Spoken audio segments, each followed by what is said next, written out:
बिस्मिल्लाहिर्रहमानिर्रहीम। अस्सलाम वालेकुम। आज का जो हमारा टॉपिक है वो first year poem number 19, a man of words and not of deeds, कि एक बातूनी बेअमल इंसान। This poem is written by Charles Roh. Basically he was a French author. Date of birth की अगर हम इसकी बात करें तो 1628 टू जो है वो 1703 तक इसकी जो टेन्योर था। Later on, this poem was translated by Robert Samber. इस नज़म का if we talk about the central theme, the main idea of this poem, कि शायर इसमें हमें क्या मतलब बात करना चाह रहा है, या इस नज़म में basically the poet talks about that particular person who practically does not do anything but only talks, कि वो सिर्फ जिस बातें ही करता है, अमली तौर पर कोई जो है वो काम नहीं करता। यानी इस नज़म में हमें एक ऐसे शख्स के बारे में बताया जाता है, ठीक है, या कोई भी जो है वो एक ऐसे शख्स के बारे में है कि जो अमली तौर पर कोई काम नहीं करता बल्कि सिर्फ महज बातें ही करता है, ठीक है, जिसे हम बोलते हैं बातूनी शख्स। और ज़िंदगी गुजारने का शायर हमें बेसिकली समझाना ये चाहता है कि ज़िंदगी गुजारने का ये अंदाज़ हरगिज़ भी फ़ायदेमंद नहीं है, क्योंकि ये काम करने से, सिर्फ बातें करने से और प्रैक्टिकली अगर आप कुछ नहीं करेंगे, तो इससे चंद लम्हों के लिए तो आप लोगों की अटेंशन गेन कर लेंगे। चंद लम्हों के लिए लोग आपकी बात को सुनने के लिए तैयार हो जाते हैं। आपकी बातों को कुछ एक मखसूस हद के लिए जो है वो बड़ा एक मखसूस टाइम पीरियड के लिए लोग बड़े गौर से आपकी बातों को सुनेंगे, ठीक है। लेकिन आखिरकार अल्टीमेटली वो आपसे दूर होना शुरू हो जाएंगे और आहिस्ता आहिस्ता आपको नापसंद करने लगते हैं, ठीक है, कि ये शख्स जो है वो सिर्फ बातें ही करते हैं बल्कि अमली तौर पर कोई काम नहीं करता। तो जिंदगी के मुख्तलिफ मराहल गुजारने के बाद आखिरकार इंसान जो है वो मौत का शिकार हो जाता है।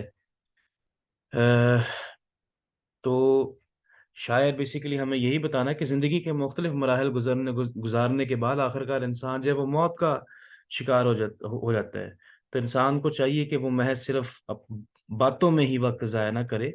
शायर जिंदगी को महज बातों में ज़ाया करने के नुकसान के बारे में हमें कायल करने की कोशिश करता है और काम की अहमियत हम के बारे में हमें बताता है कि बगैर काम की जिंदगी जो है वो मौत से जो है वो कुछ ज्यादा नहीं है, कि अगर इंसान बगैर काम की ये जिंदगी गुजार लेगा तो वो भी एक किस्म की मौत ही है। तो ऐसा इंसान जो सिर्फ महज बातें ही करता है, प्रैक्टिकली वो कोई काम नहीं करता, वो अब शायद बेसिकली इस टेक्स्ट में हमें क्या समझाता है, ठीक है, कि ऐसा इंसान कि जो सिर्फ बातें करता है और कोई काम नहीं करता, वो ऐसे बाग की तरह है, ठीक है, वो ऐसे बाग की तरह है जो जड़ी बूटियों से जो है वो भरा पड़ा हो। और जब ये जड़ी बूटियां जो है वो बड़ी हो जाएं, तो बाग ऐसे लगता है जैसे ये बर्फ से भरा हुआ हो। और जब और जब ये बर्फ जो है वो गिरना शुरू हो, तो वो उस परिंदे की तरह है जो दीवार पर बैठा है। और जब वो परिंदा उड़ता है, तो वो आसमानों पर उड़ते हुए अकाब की तरह होता है। और जब आसमान गरजने लगे, तो वो दरवाजे पर बैठे शेर की तरह है। और जब दरवाजे में कोई दरार सी वगैरह आ जाए, तो ये ऐसे है जैसे कि आपकी पुश्त पर कोई छड़ी हो। और जब आपकी कमर में दर्द होने लगे, तो फिर ये ऐसे है जैसे कि आपके दिल में जो है वो चाकू उतर जाए और आपके दिल से लहू खून निकलना जो है शुरू हो जाए। तो फिर आप मुर्दा हैं, और मुर्दा हैं और यकीनन मुर्दा हैं।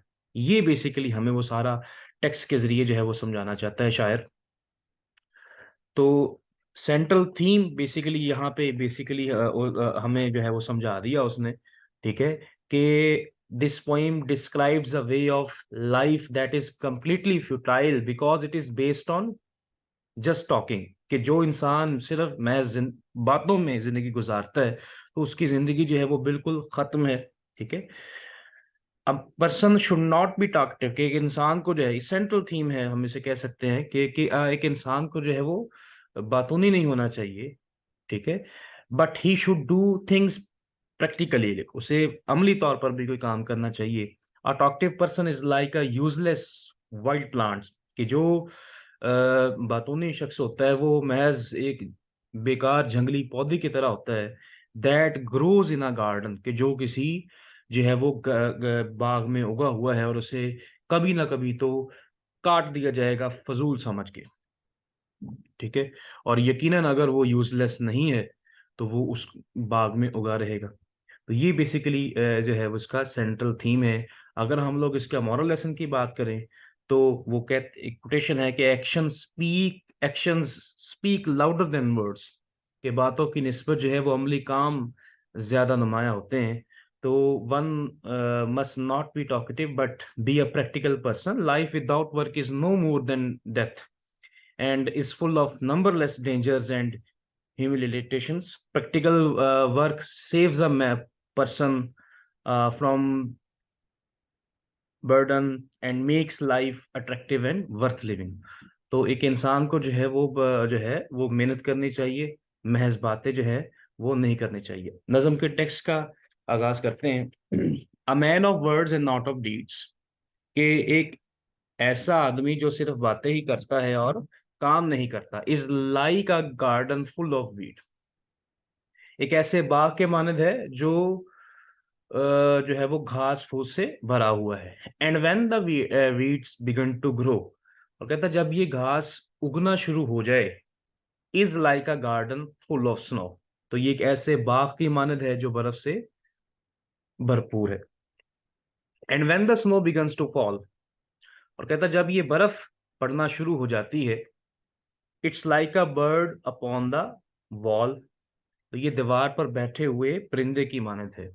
And when the bird away does fly, कि जब ये परिंदा उड़कर चला जाता है, it's like an eagle in the sky, तो ये आसमान पर एक अकाब की मानद है।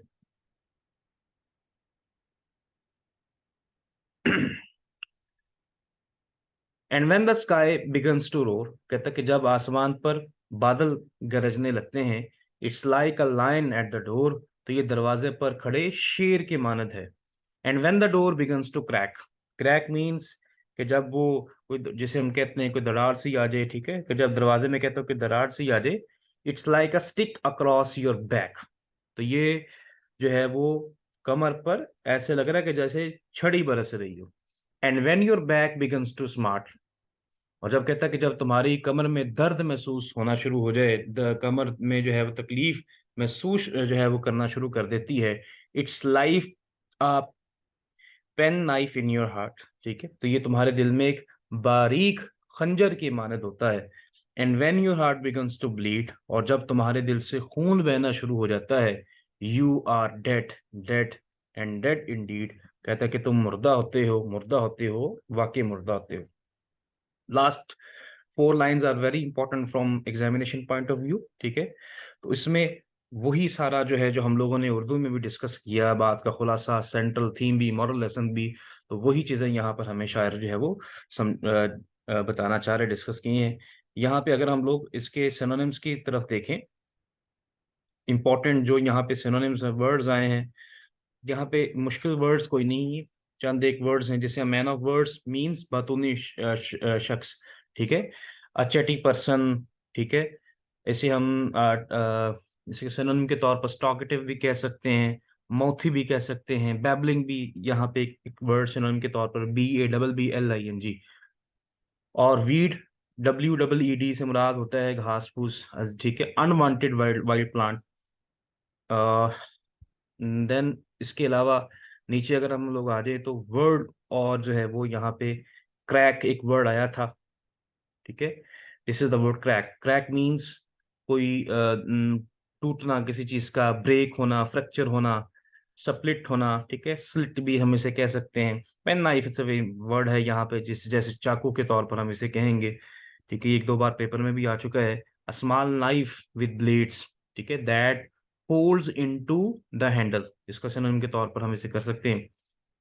तो ये आज की पॉइंट थी। इसके क्वेश्चन आंसर का अगर हम लोग थोड़ा सा एनालिसिस करें तो एग्जामिनेशन पॉइंट ऑफ व्यू से इसके क्वेश्चन आंसर हैं, paraphrase the poem, how does the life of a man passes through different phases, तो इसमें आपकी पूरी पोइम ही आ जाती है। पूरी पोइम का जो आप लोग सेंट्रल जो है वो करेंगे, हम लोग कॉन्टेक्स्ट तैयार करेंगे, वही हमारे पास इसके क्वेश्चन में आ जाएगा। क्वेश्चन नंबर 3 है, what happens when life is spent with the help of words and not of deeds, कि जब जिंदगी जो है वो अमल से नहीं बल्कि सिर्फ बातों के सहारे गुजारनी हो तो क्या होता है। तो if a person talks only and does nothing practically, तो I think he is doomed to perish very soon. ठीक है, तो वो जल्द ही जो है वो तबाह होना उसका मुकद्दर का हिस्सा बन जाता है। Actions speak louder than the words. A talkative person dies leaving behind no tale of valuable deeds and achievements. तो ये आज आपकी नज़म थी। उम्मीद है आपको ये क्लियर समझ में आया होगा। इंशाल्लाह नेक्स्ट पॉइंट में फिर मिलेंगे। अल्लाह हाफ़िज़।